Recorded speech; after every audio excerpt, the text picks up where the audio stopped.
কৃপানকে মেরে জব্দ করল গীতা। সম্পূর্ণ জানতে দেখতে থাকো।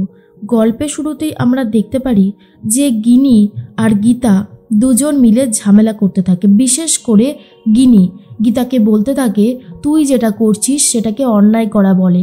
তুই এইভাবে অঙ্কিতের সাথে মেহেকের বিয়ে দিয়ে ভুল করেছিস। কৃপান কিন্তু এখনও সত্যিটা জানে না। তুই বুঝতে পারছিস কৃপান যখন সত্যিটা জানবে তখন ঠিক কী ঝড় উঠবে। এরপরেই গীতা বলে, কি ঝড় উঠবে সেটা তো আমি সামলে নেব দিদি। তুই এসবের মধ্যে কেন এত বেশি নাক গলাচ্ছিস আমি তো এটাই বুঝতে পারছি না।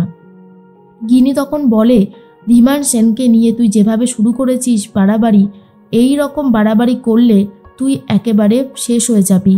আগুন নিয়ে খেলছিস তুই।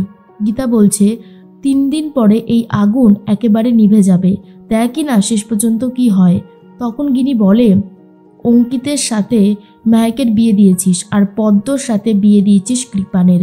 পদ্ম আর কৃপানের বিয়েটা কিন্তু ঠিকঠাকভাবে হয়নি। ওটা কিন্তু একটা অনৈতিক কাজ করেছিস তুই। ওই বিয়েটাকে বিয়ে বলে মানা যায় না। তখনই গীতা বলে, কে বলেছে ওই বিয়েটাকে বিয়ে বলে মানা যায় না? ওটা ঠিকঠাকভাবেই হয়েছে। ওটা একদম ভালো কাজই হয়েছে। কারণ তুই প্রমাণই করতে পারবি না ওই বিয়েটা জোর করে দেওয়া হয়েছে বা ওই বিয়েতে কোনো ভুল কিছু হয়েছে। অগ্নি সাক্ষী করে কৃপান পদ্মকে সিঁদুর পরিয়ে দিয়েছে, তাই বিয়েটা গ্রাহ্য বলেই হবে মানা। তখন গিনি বলে, আমিও দেখতে চাই।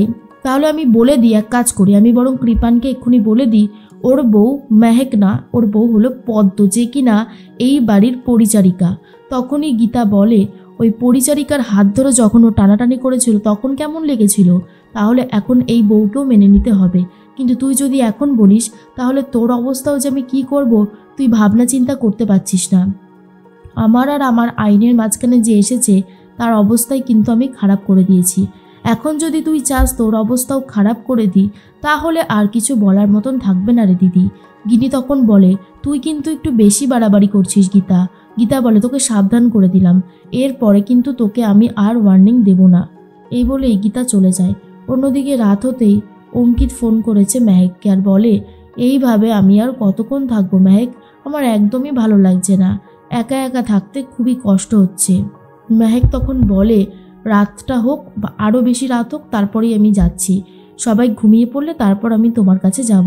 অঙ্কিত বলে, সত্যি তুমি আসবে তো? তখনই মেহেক বলে, হ্যাঁ নিশ্চয়ই যাব, নিশ্চয়ই। এরপরেই দরজা ধাক্কা দিতে থাকে অগ্নিজিৎ মুখার্জি। তাই অঙ্কিতের সাথে ফোনটা কেটে দেয় মেহেক আর বলে, আমি পরে কথা বলছি। দরজা খুলে দেয় তখন অগ্নিজিৎ মুখার্জি বলে, সব ঠিক আছে তো মেহেক? এর মধ্যেই কৃপান চলে এসেছে। মেহেক বলে, কৃপান তুমি এখানে কি করছো? আমি আর তোমাকে ক্ষমা করব না। তুমি যে অন্যায়টা করেছো সেটা আমি আর সহ্য করতে পারছি না। কৃপান বলে, আমি আর কখনোই ওরকম অন্যায় করব না। তুমি একবার আমাকে ক্ষমা করে দাও মেহেক প্লিজ। কিন্তু মেহেক কোনোভাবেই ক্ষমা করতে চায় না আর বলে, তুমি যদি আমাকে নিয়ে আলাদা থাকো তাহলেই আমি তোমাকে ক্ষমা করব, না হলে আমি তোমাকে কোনোভাবেই ক্ষমা করব না। কৃপান বলে, আমি বাবা মাকে ছেড়ে থাকবো কি করে? কৃপানের এই কথা শুনে মেহেক বলে, তাহলে তুমি এক কাজ করো, তুমি বরং বাবা মাকে নিয়েই থাকো, আমি বরং আমার মতন থাকি। কিন্তু কৃপান সেটা কোনোভাবেই মেনে নিতে পারে না। তখনই কৃপান বলে, না না, আমি এক্ষুনি ড্যাডকে ফোন করছি। এরপরে কিরণকান্তিকে ফোন করেছে কৃপান আর বলে, নিউ টাউনে যে ফ্ল্যাটটা রয়েছে সেটা চাবি পাঠানোর ব্যবস্থা করো আমার কাছে। তখন কিরণকান্তি বলে, কেন? তুই দিরাগমনে গেছিস, ফ্ল্যাটের চাবি নিয়ে কি করবি? তখন কৃপান বলে, অনেক কাজ আছে সেজন্যই তো বলছি, তুমি ওই ফ্ল্যাটের চাবিটা আমায় দাও, আমি ওখানেই থাকবো মেহেককে নিয়ে। এটা শোনার পর কিরণকান্তি রতিকে ডেকে পাঠায় আর বলে, দেখো রতি, তোমার ছেলে কি বলছে। ও বলছে ও নাকি নিউ টাউনের ফ্ল্যাটে থাকবে বউকে নিয়ে আলাদা করে। এর মধ্যেই রতি বলে, হ্যাঁ রে কৃপান, তুই এখন তোর বাবা মাকে এইভাবে ফেলে দিচ্ছিস, এটা কি তুই ঠিক করছিস? মেহেক তো রীতিমতো নিজে নিজে হাসতে থাকে। কৃপান বলে, কি করব, আগে তো বউ তারপর মা বাবা। এটা শোনার পর রতি কান্নাকাটি শুরু করে আর বলে, মেহেক কোথায়? হ্যাঁ? অগ্নিজিৎ মুখার্জি বলে, আরে রতি দেবী আপনি চিন্তা করবেন না, ওরা ভালোই থাকবে। রতি বলে, হ্যাঁ আপনি তো বলবেনই, আপনার মেয়ে একটা ঘর ভাঙানি মেয়ে। তখনই মেহেক বলে, কি বললেন? আমি ঘর ভাঙানি মেয়ে? আমি আরই ওই বাড়িতে ফিরবো না।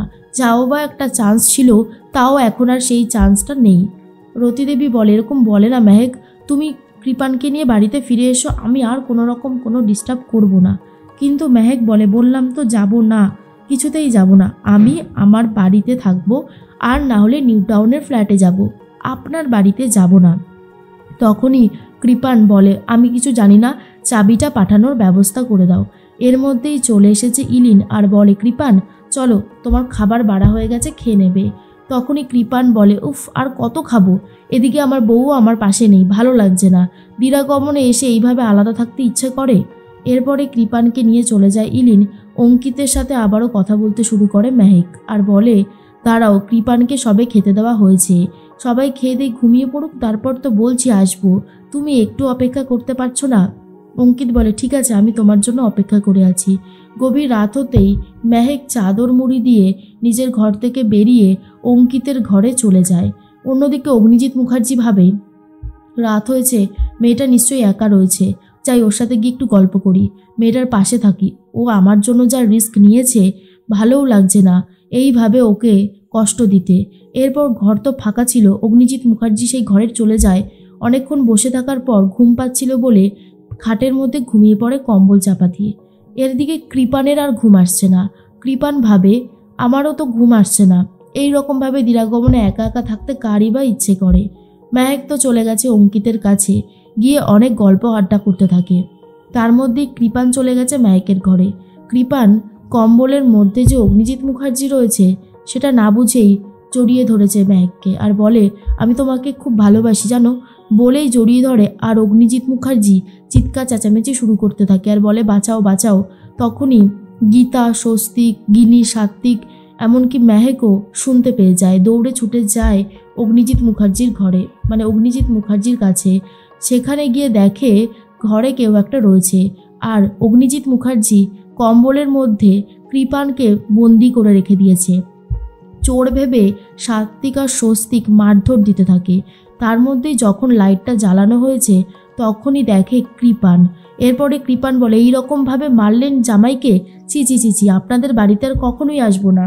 তখন অগ্নিজিৎ মুখার্জি বলে, তুমি এই ঘরে কি করছিলে? কৃপান না কিছু বলেই চলে যায়। তখনই অগ্নিজিৎ মুখার্জি বলে, এই ছেলেটা বড্ড বেশি বাজে, খুবই নটি। তখন গীতা বলে, কেন বাবা, ও কি করেছে? অগ্নিজিৎ মুখার্জি আর বলতে পারছে না ঠিক কী করেছে। তখন অগ্নিজিৎ মুখার্জিও বেরিয়ে যায় ঘর থেকে। গীতা বলে মেহেককে, তুমি কোথায় গেছিলে? মেহেক বলে, আমি তো চুপি চুপি করে অঙ্কিতের ঘরে গিয়েছিলাম, তার মাঝখানে যে এরকম কিছু হয়ে যাবে এ তো আমি কল্পনাও করতে পারিনি। পরের দিন দেখা যায় সকাল হতেই চলে গেছে বস্তিতে ধীমান সেন আর ভজন মিত্তির, গিয়েই একটা কোর্টে নোটিশ ধরিয়ে দিচ্ছে গণেশ গাঙ্গুলিকে। কিন্তু গীতা এসে এই বস্তি উচ্ছেদ হতে দেবে না বলে ঠিক করেছে।